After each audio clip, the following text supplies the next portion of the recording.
This is just a memorial. Donna Watson walks her backyard, He would love this, I'm telling you. where memories are rooted, In the bench, it actually holds his ashes. and the bond between a mother and son continues to grow. Feet above Troy Howlett's memorial, his room, He said, he's gone. He's gone. I start screaming, were a battle that started more than a decade prior, and his hands were in a praying position. would end July 30th, 2018. It was straight fentanyl. Troy had overdosed. The once happy-go-lucky teen and star athlete became addicted to pain medication after being run over by a car in high school. It was the beginning to the end. It really was. At the time, I was going to do everything in my power, and I did, until I finally learned that I can't do it. He's got to do it. Donna said her son, who was in and out of trouble due to his addiction, thought that opportunity came when he was revived after overdosing in the spring of 2018. She said the Hopewell police made him an offer at his bedside in the hospital. They proceed to tell him, well, you have two choices. You can sit your probation out in jail, or you can be an informant for us. That's not a real choice. It's almost a coerced situation. Former FBI special agent turned professor Luke Hunt. Yeah, I think informants are vital.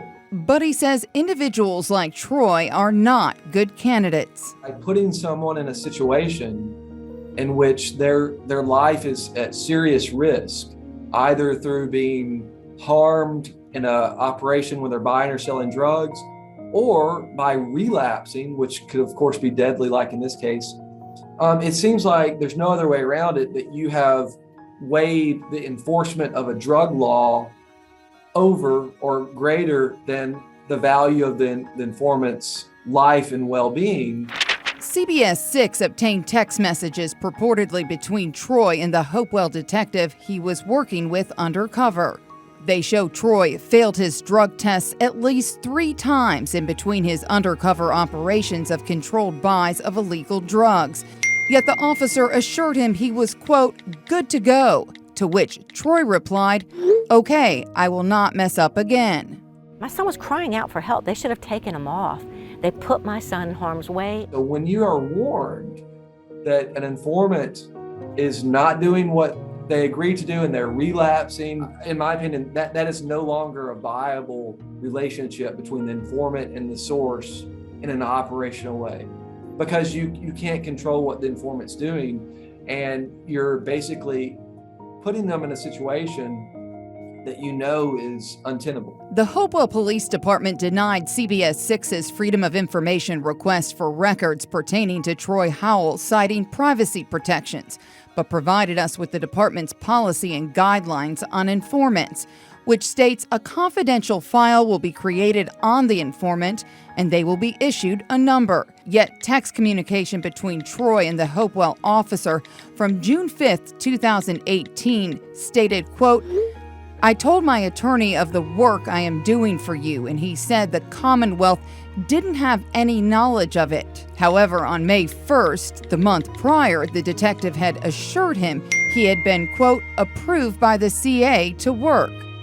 The informant policy also states when funds are provided by the department for a controlled purchase, the officer shall have the informant, quote, sign the Hopewell Police Department receipt for information and or evidence form.